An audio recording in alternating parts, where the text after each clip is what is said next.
დაპირებისამებრ ბრუნდებით სტუდიაში და ვაგრძელებთ საუბარს შიდზე. მოგესალმებით ბატონ თენგის. დიდი მადლობა სტუდიაში მოგზავნებისთვის, იმისთვის რომ მონახეთ დრო, ვიცი რომ ეს დღეები საკმაოდ მძიმეა თქვენთვის, მოგზანდით ჩვენთან და უნდა ისაუბროთ თემაზე, რომელიც ვფიქრობ მეტად აქტუალურია მთელი მსოფლიოსთვის და რა თქმა უნდა საქართველოსთვისაც. მოდით თავდაპირველად განვუმარტოთ მაყურებელს, რას წარმოადგენს შიდსი. ამ დღეებში პრინციპში ამის დეფიციტს მაყურებელი ნამდვილად არ განიცდის და მაინც პოპულარულ ენაზე რა იგულისხმება ამ დაავადების მიღმა. შიდსი, რომელიც წლების მანძილზე იდუმალებით იყო მოცული, არის ინფექციური დაავადება, რომელსაც იწვევს ვირუსი, რომლის სახელწოდებაც არის ადამიანის იმუნოდეფიციტის ვირუსი, შემოკლებით HIV, ოღონდ ეს ინფექციური დაავადება თავისი განვითარების მექანიზმით, თავის ბუნებით განსხვავდება ყველა სხვა ინფექციური დაავადებისგან იმით, რომ თუ სხვა ნებისმიერი ინფექციური დაავადების დროს ვირუსი, ბაქტერია ან სხვა ინფექციური აგენტი აზიანებს უპირატესად ამა თუ იმ ორგანოთა სისტემას და იწვევს შესაბამისი პროფილის დაავადებას, შიდსის დროს საქმე გვაქვს თავისებურად უნიკალურ შემთხვევასთან, როდესაც ვირუსი ორგანიზმში შეჭრის შემდეგ აზიანებს ძირითადად მხოლოდ იმუნურ სისტემას, რომელიც არის ორგანიზმის მთავარი დამცველი სისტემა, ბარიერი, რომელიც იცავს ადამიანის ორგანიზმს ნებისმიერი უცხო აგენტისაგან და უპირველეს ყოვლისა ინფექციური დაავადებებისგან და სიმსივნური დაავადებებისგან და შიდსის ვირუსი აზიანებს რა ანგრევს მთლიანად იმუნურ სისტემას, ფაქტიურად ადამიანი რჩება იმუნური სისტემის დამცავი მექანიზმის გარეშე. ანუ დაახლოებით რომ შედარებით მეტაფორა რომ ვიხმაროთ, ეს არის იგივე რომ რომელიმე სახელმწიფო დავტოვოთ შეიარაღებული ძალების გარეშე. და აი ასეთ ორგანიზმს, რომელსაც იმუნური სისტემა ვეღარ იცავს, იმუნური სისტემა პარალიზებულია, შემდეგში ემართება უკვე ნებისმიერი სხვა დაავადება, როგორც წესი ინფექციური ან ონკოლოგიური, სიმსივნური. ამიტომ შიდსი მართალია ეს არის ერთი კონკრეტული ინფექციური დაავადება, რომელსაც ადამიანის იმუნოდეფიციტის ვირუსი იწვევს, მაგრამ ფაქტიურად ეს არის პაციენტი, რომლის იმუნური სისტემა პარალიზებულია და რომელსაც უჩნდება უამრავი ნებისმიერი ინფექციური ან ონკოლოგიური დაავადება. ამიტომ შიდსს არ აქვს ერთი რაიმე კლინიკა, ერთი რაიმე სიმპტომატიკა, შიდსი თავადყოფებს გარდა საკუთრივ შიდსისა აქვთ უამრავი თანხლები დაავადება. ბატონ თენგის, საინტერესო ამასთან მიმართებაში საუბრის დასაწყისში აღნიშნეთ, რომ ეს არის მეტად აქტუალური პრობლემა მსოფლიოსთვისაც და რა თქმა უნდა საქართველოსთვისაც. როგორია სტატისტიკა? მე ძალიან ბანალურ კითხვას გისვამ თავ შემთხვევაში სტანდარტულს, რომელსაც გისვამენ ამ დღეებში ყველანი. თუმცა მაინც რომ კიდევ ერთხელ გავიმეოროთ, რა ხდება მსოფლიოში, რამდენი ადამიანია დაავადებული დღესდღეობით, რამდენია უკვე გარდაცვლილი შიდსით? მსოფლიოში ბოლო მონაცემებით ამჟამად ცოცხალია დაავადებულია 33 მილიონი ადამიანი დაახლოებით, ხოლო 25 მილიონი უკვე გარდაიცვალა. ბუნებრივია, რომ ეს სტატისტიკა არ შეიძლება ძალიან ზუსტი იყოს, მაგრამ ოფიციალური მონაცემები ესეთია. რაც შეეხება საქართველოში, პირველი შემთხვევის რეგისტრირების დღიდან, ეს იყო 1999 წელი, დღემდე დაფიქსირებულია 3057 შემთხვევა HIV ინფექციისა, მათგან 674 გარდაიცვალა. ბატონ თენგის, აი აღნიშნეთ 1999 წელს იქნა აღმოჩენილი 99 წელს საქართველოში პირველი შემთხვევა, ხო? საინტერესოა მსოფლიოში როდის დაფიქსირდა პირველი შემთხვევა ოფიციალურად და როდის შეიტყვეთ თქვენ პირადად ზოგადად ამ მსოფლიოში პირველი შემთხვევა დაფიქსირდა 1991 წელს, და სხვათა შორის წელს აღინიშნება თუ ამას აღნიშნა ქვია 30 წლის თავი, ასე ვთქვათ, შიდსის გაჩენის მსოფლიოში. და ჩემთვის ამ დაავადების შესახებ ცნობილი გახდა მალევე, ძალიან ადრე, 82-83 წლებში. ეს იყო საბჭოთა რეალობა, მაშინ არსებობდა საბჭოთა კავშირი. თქვენ იყავით იმუნოლოგი იმ დროს. აი როგორ შეიტყვეთ, თუ შეგიძლიათ მოიგონოთ საერთოდ როგორ მოვიდა თქვენამდე ეს ინფორმაცია და როგორ შემოვიდა თქვენ ცხოვრებაში ეს? თავიდან ინფორმაცია მოვიდა როგორც რაღაც ესეთი ახალი საინტერესო სიახლე, იდუმალებით მოცული ნიუსი, რომ აი გაჩნდა რაღაც იშვიათი უცნაური ჯერ ამოუხსნელი დაავადება, რომელიც უკვე აშფოთებს მთელ მსოფლიოს და პერსპექტივები გაურკვეველია და ამ დროს მე დამიკავშირდა ჩემი უფროსი მეგობარი და შეიძლება ვთქვას მასწავლებელი აკადემიკოსი რემ პეტროვი მოსკოვიდან. ეს იყო საბჭოთა იმუნოლოგიის ფუძემდებელი და მსოფლიოში ერთ-ერთი ლიდერი იმ დროისათვის იმუნოლოგიის, სხვა შორის ძალიან განათლებული კაცი, მწერალთა კავშირის წევრი, შემდგომში აკადემიის ვიცე-პრეზიდენტი და ასე შემდეგ. და მითხრა ესეთი ულტიმატური ფორმით საკმაოდ, რომ თენგიზ ეხლა შენ რასაც არ უნდა აკეთებდე, რითაც არ უნდა იყო გატაცებული და დაინტერესებული, დაანებე ყველაფერს თავი, იმიტომ რომ გამოჩნდა ახალი უაღრესად საინტერესო და უაღრესად რთული დაავადება, რომელიც იქნება მედიცინის მთავარი პრობლემა უკვე ჩვენ საუკუნეში და სავარაუდოდ მომავალ საუკუნეშიც და დაიწყე მუშაობა ამ ახალ დაავადებაზე. მე გამიჩნდა ბუნებრივი კითხვა, როგორ ყველაფერს თავი დავანებოთ, დავიწყო რაღაც არც იულიების ამ გადაწყვეტილების მიღება რა არის ასეთი, რა мотиваცია ასეთი დიდი და თვითონ თქვენ ბატონო რემ ვიქტოროვიჩ მაშინ ასე მიმართავდით, თვითონ თქვენ ასე მოიქეცით, ყველაფერს დაანებეთ თავი და დაიწყეთ.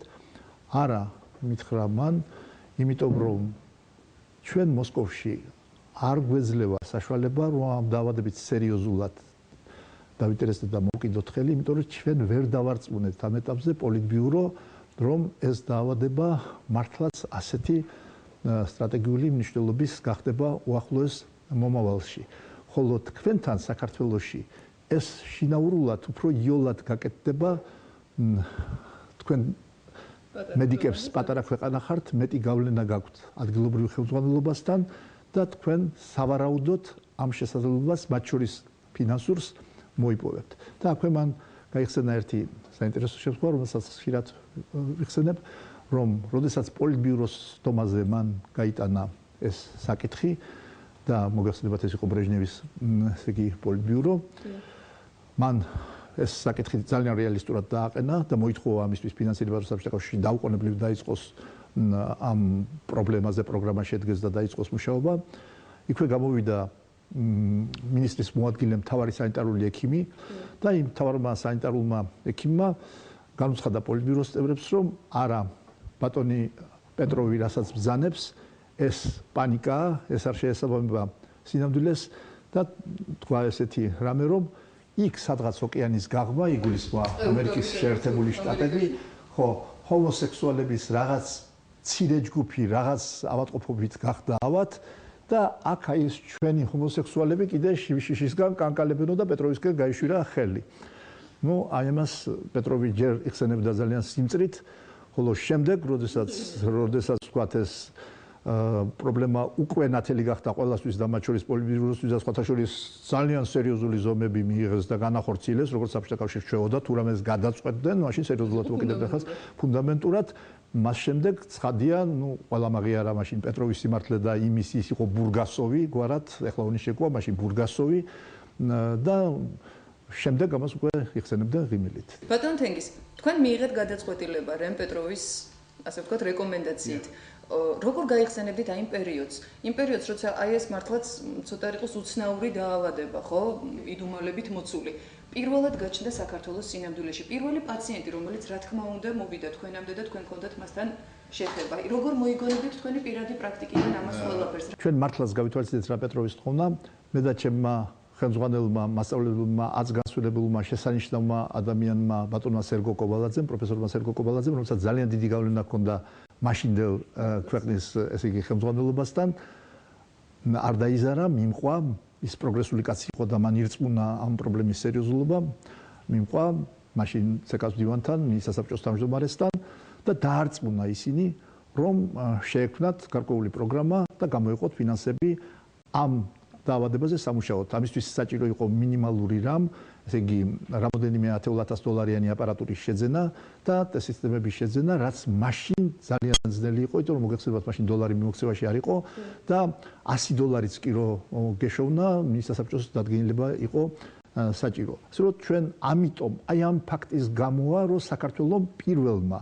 ყოფილ საბჭოთა კავშირში და ერთ-ერთმა პირველმა ევროპაში, არა აღმოსავლეთ ევროპაში, არამედ საერთოდ ევროპაში დაიწყო მუშაობა შიცის პრობლემაზე, სადაც 1993 წელს, როდესაც ახლა საერთაშორისო ექსპერტები ეცნობიან ჩვენს სამსახურს და იგებენ, რომ ჩვენ ამ 93 წელს დავიწყეთ მუშაობა, ისიც განსაკუთრებული არიან, როგორ 93 წელს საქართველოში საერთოდ იცოდნენ ამ დაავადების შესახებ, შესაძლოა ევროპაშიც კი ყველგან არ იყო ამაზე მუშაობა დაწყებული, მაგრამ ამან თავისი დადებითი შედეგი გამოიღო, სწორედ ამან გამოიწვია ის, რომ საქართველოში შეიქმნა ძალიან ძლიერი ინფრასტრუქტურა და ძლიერი შიცის საწინააღმდეგო სამსახური, რომელიც დღემდე ითვლება ერთ-ერთ საუკეთესოდ მსოფლიოში და საუკეთესოდ აღმოსავლეთ ევროპის ქვეყნებში. ახლა რაც შეეხება პირველ პაციენტს, სანამ თვითონ საქართველოს მოქალაქე გამოჩნდებოდა პირველი პაციენტი, მანამდე საქართველოში შემოვიდა ორი პიროვნება ამერიკიდან. ამერიკის მოქალაქე ინფიცირებული შიცით. და ძალიან საინტერესო იყო, რომ ამას აკონტროლებდა მაშინ უშიშროება, მაშინდელი KGB, მათ მიიღეს ცნობა, რომ ამერიკიდან შემოდიოდნენ ასეთი ადამიანები, იცოდნენ, რომ ასეთი ადამიანები შემოდიოდნენ, დაგვიძახეს, დააკავეს ის პიროვნება, უბრალოდ მიიწვიეს თავისთან, იმიტომ რომ ეს პიროვნება, საჭირო ადამიანი იყო როგორც ჩანს ქვეყნისთვის და ესე მიიწვიეს და შემახვედრეს, ჩაუტარეთ ტესტირება, დაუდასტურეთ, რომ მას ნამდვილად ჰქონდა შიცი, მას ჩაუტარეს სათანადო ასთან განმარტება და ესეთი დელიკატურად თხოვეს, რომ მოკლე ხანში დაეტოვებინა საბჭოთა კავშირი. ეს რაც შეეხება ამერიკიდან შემოსულ შიციან მოქალაქეებს, ხოლო საკუთრივ, ესე იგი, საქართველოს მოქალაქე, დიახ, ეს იყო პირველი შემთხვევა სოხუმში, მაშინ აფხაზეთში ჩვენი იურისდიქცია ვრცელდებოდა, ეს იყო 99 წელს და მოვიდა ცნობა, რომ იქ არის ახალგაზრდა ქალი, რომელსაც ჰყავდა მეუღლე ტანზანიელი, ეროვნებით რუსი იყო ეს გოგო, სწავლობდა სანქტ-პეტერბურგში და ჰყავდა ტანზანიელი მეუღლე, რომელიც რამოდენიმე წლის წინ დაიღუპა გაურკვეველი დაავადებით და ეხლა ამ გოგონას აღენიშნება ტანზე წითელი ფერის ლაქები, ლაქოვანი გამონაყარი და სიმსივნური წარმონაქმნები. და აფხაზმა ექიმებმა მიიტანეს ეჭვი, რომ ხომ არ არის ეს შიცი. ხომ არ არის ჩასატარებელი გამოკვლევა, დაგვიძახეს, ჩავედით სოხუმში ისევ უშიშროების კონტროლით, გვაცილებდა უშიშროების თანამშრომელი. ძალიან მჭიდროდ, ესე იგი, უშიშროების თანამშრომელი გვაცილებდა. ჩავედით, გამოვიკვლიეთ ეს გოგონა, მართლაც დაუდასტურდა შიცი და რამოდენიმე თვეში ეს გოგონა გარდაიცვალა და ისევ ერთი საინტერესო შემთხვევა დაკავშირებული ამ პირველ პაციენტთან. დიახ, ეს გოგონა იყო ძალიან ლამაზი, მომხიბვლელი გარეგნობის, 26-27 წლის, იყო ოფიციანტი, მიმტანი, მაგრამ ეწეოდა მეძაობას და როდესაც ჩვენ ისევ უშიშროების სამსახურის, თქვათ, დახმარებით, მხარდაჭერით, ესე იგი, მიმართეთ მოსახლეობას, აფხაზეთის და პირველ რიგში სოხუმის მოსახლეობას, რომ ვისაც კი ჰქონია კონტაქტი ამ გოგონასთან, მოგვართოს ჩვენ და ჩაიტარონ გამოკვლევა, ჩვენ მოგვართა 92-მა მამაკაცმა მოკლე დროში, მათ შორის მთელმა ელიტამ, თანამდებობის პირებმა და შეძლებულმა ხალხმა უკლებლივ ყველას აღმოჩნდა, რომ ყველას სხვადასხვა დროს ამ გოგონასთან ჰქონია ურთიერთობა, იმიტომ რომ ლამაზი გოგო იყო და საბედნიეროდ არც ერთ მათგანს არ აღმოაჩნდა შიცი. აი მაშინ გახდა ჩვენთვის პირველად ცნობილი, რომ შიცი არც ისე იოლად გადადის. არც ისე იოლად და მაინც გადადების გზებთან დაკავშირებით იმის მიუხედავად, აი თქვენ ახსენეთ იდუმალებით მოსული, თუმცა დღეს თითქოს ეს იდუმალება გაქარწყლებულია და მაინც გადადების გზებთან დაკავშირებით არის ხშირად სკეპტიციზმი, რომ ხომ არ გადადის უფრო მეტი საშუალებით, უფრო სხვა გზებით, ვიდრე ეს არის. აი თუ შეიძლება რომ ჩამოვაყალიბოთ. გადადის მაინც 63 გზით. ეს არის ინფიცირებული სისხლის გადასხმა ან ამ ინფიცირებული სისხლით დაბინძურებული სამედიცინო ან სხვა ინსტრუმენტების ხმარება. ძირითადად ეს არის ეს ხდება ნარკოტიკების ინექციური მოხმარების დროს.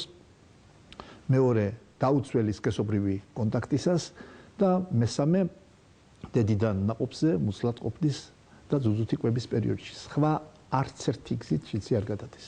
და ბატონ თენგიზ, აქვე მინდა გკითხოთ, გადადების გზებთან დაკავშირებით და ალბათ ზოგადად დაავადების შინაარსთან დაკავშირებით გაჩნდა სტიგმა დაავადებასთან დაკავშირებით, ხომ? გარკვეულად სამარცხვინოდ ითვლებოდა ეს დაავადება. დღესაც ბოლომდე ეს ყველაფერი გაქარწყლებული გარკვეული მიზეზების გამო არ არის. თითქოს ინფორმირებულია მოსახლეობა და მაინც სტიგმა არსებობს დამოკიდებულებაში, ურთიერთობაში ძალიან ბევრი რამ არის შესაძლებელი. თქვენ ექიმებს რამდენად გქონდათ ეს ყველაფერი პირველ წელს? მე რას გულისხმობ? შიში ან სიფრთხილე? თქვენ პირადად და თქვენს კოლეგებს რამდენად იგრძნობოდა პირველ ხანებში, პირველ წლებში პაციენტთან შესვლისას? მოგახსენებთ, რაც შეეხება ჩვენ ექიმებს, მე პირადად და ჩემ გუნდს, ანუ იმათ ვინც დავიწყეთ ჩიტზე მუშაობა და მუშაობდით ჩიტზე, თავიდანვე არ ქონია არანაირი შიში, იმიტომ რომ ერთი ჩვენ კარგად ვცდობდით დაავადებას და მეორე ჩვენ მქონდა ისეთი ენთუზიაზმი და ასე ვთქვათ мотиваცია აი ამით რომ პირველები ვართ ევროპაში და ნუ საბჭოთა კავშირში ყოველ შემთხვევაში ვინც აი ამ ასეთ საინტერესო დაავადებაზე მუშაობთ რომ ჩვენი გატაცება და мотиваცია მთლიანად ფარავდა ამ შიშს არანაირი შიში აბსოლუტურად თავისუფალი დამოკიდებულება პაციენტებთან ხშირად სავალდებულო დაცვის ზომების უგულებელყოფის დონეზეც ხელთათმანები თუ გეცვა არავითარი ხელთათმანები თუმცა ეს დაუშვებელია მაგრამ არ გვეცვა ხელთათმანები და სპეციალურად არ ვიცავდით არანაირ დამცველ ზომებს იგივე რომ ავატყოფისთვის გული არ გვეტკინა და ჩვენი თავი დაგვერწმუნებია რომ ჩვენ შიცის არ გვეშინია ბატონ თენგიზ, ამასთან მიმართებაში საინტერესოა მკურნალობის მხრივ შეიცვალა თუ არა რამე ამ წლების მანძილზე. ანუ ვახსენეთ დამოკიდებულება გასაგებია და მდგომარეობა პაციენტებისა. თუმცა მკურნალობა რამდენად შესაძლებელია დღეს ცოტა თუ იცის იმის შესახებ რომ შიცი შესაძლებელია ძალიან დიდი ხნის განმავლობაში იმართოს, ასე ვთქვათ, ხო, იყოს კონტროლის. დღეს შიც აქვს ესეთი სტატუსი. ის კვლავ რჩება განუკურნებელ დაავადებად, სრული განკურნება შეუძლებელია, მაგრამ ის გადაიქცა არა სასიკვდილო, ფატალურ, არამედ ქრონიკულ მართვად დაავადებად. რა არის ეს? ეს ის არის, რომ სანამ გამოიგონებდნენ შიცის სამკურნალო ეფექტურ პრეპარატებს, მანამდე შიცით ავატყოფის სიცოცხლის ხანგრძლივობა განისაზღვრებოდა კლინიკური ნიშნების გამოვლენიდან ჩვეულებრივ 1 წელი, მეტს არ ცოცხლობდნენ ეს ავატყოფები, ხოლო ეს იყო სასიკვდილო განაჩენი. ხოლო ეხლა თანამედროვე მკურნალობის პირობებში თუ შიცი გამოვლინდება ადრეულ სტადიაზე, სანამ მათ ეკდებათ რაიმე სიცოცხლესთან შეუთავსებელი გართულება, მაგალითად თავთვისებიანი სიმსივნე, მაშინ პრაქტიკულად ისინი ცოცხლობენ არა თუ ხანგრძლივად, არამედ განუსაზღვრელად. მათ შეუძლიათ იცოცხლონ იმდენ ხანს, რამდენ ხანსაც ის იცოცხლებდა შიცის გარეშე, თან ცხოვრების ხარისხი იყოს აბსოლუტურად დამაკმაყოფილებელი. ასეთი ადამიანები უკვე მათი უმრავლესობა ინტეგრირებულია სრულად საზოგადოებაში, ისინი სწავლობენ, მსახურობენ და საზოგადოების სრულფასოვანი წევრები არიან. ძალიან დიდი პროგრესია შიცის მკურნალობაში მიღწეული და ეს იმიტომ რომ ბოლო 20 წელიწადში არც ერთ სხვა დაავადებაზე მე ვიტყოდი საერთოდ დანარჩენ მედიცინაზე არ ყოფილა მობილიზებული ისეთი დიდი მატერიალური და ინტელექტუალური რესურსი როგორც ეს შიცის დარგში იყო. დაახლოებით 25 მაღალეფექტური ახალი ანტივირუსული პრეპარატია შექმნილი, ოფიციალურად რეკომენდირებული. მაშინ, როდესაც მეორე თითქოს არანაკლებ მნიშვნელოვანი დაავადების, ვირუსული ჰეპატიტების, ბ-და C ჰეპატიტის სამკურნალოდ სულ 2-3 წამალია შექმნილი, მეტი არა. და შიცზე სადღაც 20-25 ახალი პრეპარატი. აი, ასეთი მასშტაბებია შიცზე კვლევის და ამან თავის შედეგი გამოიღო. შიცი დღეს უკვე ქრონიკული მართვადი დაავადებაა. და ბატონ თენგიზ, რაც შეეხება ახლო პერსპექტივას, თქვენ მუდმივად საქმის კურსში იმყოფებით ხოლმე, რა ხდება მსოფლიოში, რა ხდება ლაბორატორიებში, სადაც მუშაობენ აი ამ საკითხებზე, რასაც ქვია შიცის საბოლოო განკურნების მიღწევა. გრძელდება ძალიან დიდი ძალისხმევა ამ მხრივ და მიუხედავად იმისა, რომ ეს ძალიან ძნელია, იმიტომ რომ შიცს არ ახასიათებს შიცის ვირუსს უნიკალური თვისება, რაც არ აქვს სხვა არც ერთ ან თითქმის არც ერთ ვირუსს. ორგანიზმში მოხვედრის შემდეგ ის არა მარტო აზიანებს იმუნურ სისტემას, არამედ შიცის ვირუსის გენის ნაწილი, მისი გენეტიკური მასალა ჩაინერგება ადამიანის უჯრედების გენომში, გენურ მასალაში. და ადამიანი ავატყოფი, შიცით ინფიცირებული ავატყოფი ხდება არა მარტო ვირუსის მატარებელი, როგორც სხვა დაავადებების დროს, არამედ შიცის ვირუსის გენის მატარებელი. და აი დღევანდელი სამკურნალო საშუალებები უზრუნველყოფენ მთლიანად ორგანიზმის განთავისუფლებას შიცის ვირუსისგან, ცოცხალი ვირუსისგან, სისხლში მოცირკულირე ვირუსისგან, მაგრამ ვერ ხერხდება აი იმ გენის, ადამიანის გენში ჩანერგილი გენის გამოდევნა ადამიანის ორგანიზმიდან. და იმისთვის რომ ეს მოხერხდეს, რაღაც რევოლუციური გზებია საჭირო, რაღაც პრინციპულად ახალი გადაწყვეტილებების მიღებაა საჭირო და მეცნიერება ამ გადაწყვეტილებების გზაზე დგას. მე ვერ გეტყვით რომ ჯერ გვირაბის ბოლოს გავიდა უკვე, მაგრამ შუქი სინასინათლე უკვე ჩანს და ორი მიმართულებით. ერთი იმ მიმართულებით რომ შეიქმნა უკვე და გამოცდის სხვადასხვა ფაზას გადის სხვადასხვა წარმოშობის ვაქცინები, როგორც პროფილაქტიკური, ისე სამკურნალო ვაქცინები და არის საკმაოდ სერიოზული იმედი, რომ ეს ვაქცინები იქნება მნიშვნელოვნად ეფექტური. შესაძლოა არა ყველა შემთხვევაში, მაგრამ შემთხვევათა 60-70%-ში იქნება უაღრესად ეფექტური. და მეორე ეძებენ კიდე იმ გზებს, რომ შექმნან ისეთი ფარმაკოლოგიური ინტერვენციის ჩარევის საშუალება, როდესაც შესაძლებელი გახდება იმ ადამიანის გენომში ჩანერგილი შიცის ვირუსის გენეტიკური მასალის გამოძიება. გასაგებია და ბატონ თენგის, ეხლა მინდა ცოტა სენტიმენტალურ ნოტაზე გადაგიყვანოთ.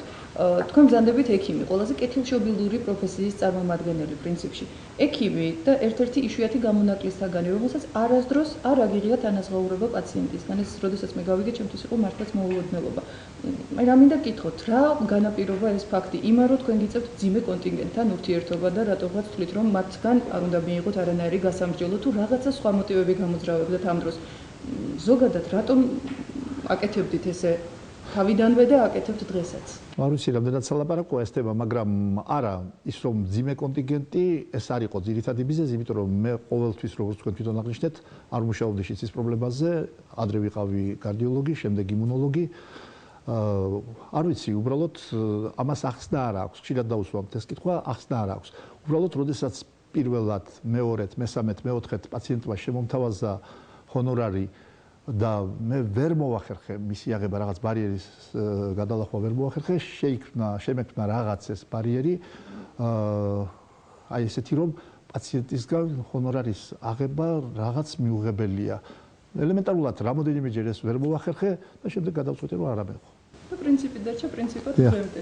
ბოლომდე ესე შეინარჩუნეთ და სულ ბოლოს რაც მინდა გითხოთ ბატონ თენგის. პაციენტები რომელთანაც თქვენ ურთიერთობთ, ხშირად ექიმები ამბობენ რომ ძიმე პაციენტებთან ურთიერთობა იქცევა გარკვეული პერიოდის შემდეგ რუტინად და ეს ჩვეულებრივი მომენტი ხდება.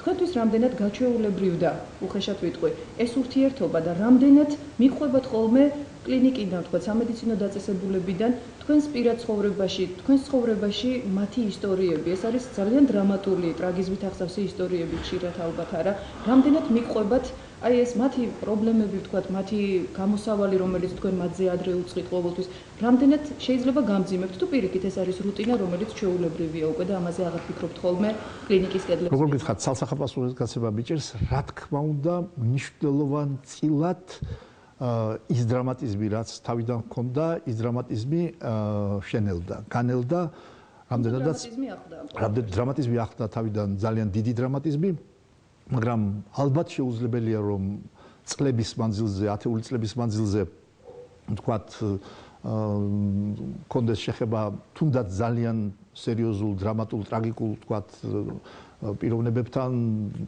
დაავადებასთან, პაციენტებთან და გამუდმებით ამ ტრაგიზმს გამუდმებით ვთქვათ აღიქვამდე. გარკვეულწილად ეს ჩვენი ყოველდღიურობა გახდა, გარკვეულწილად.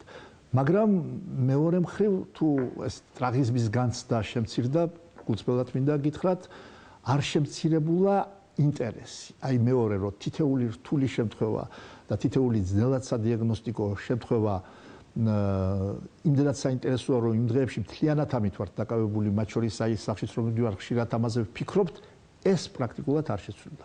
შესაძლოა მოიმატა კიდეც. ინტერესმა პრინციპში მოიტანა ის პროგრესი, რომელიც აქვს დღეს საქართველოში ინფექციურ დაავადებებთან და ჩვენს კონკრეტულ შემთხვევაში შიცთან ბრძოლის საქმეს.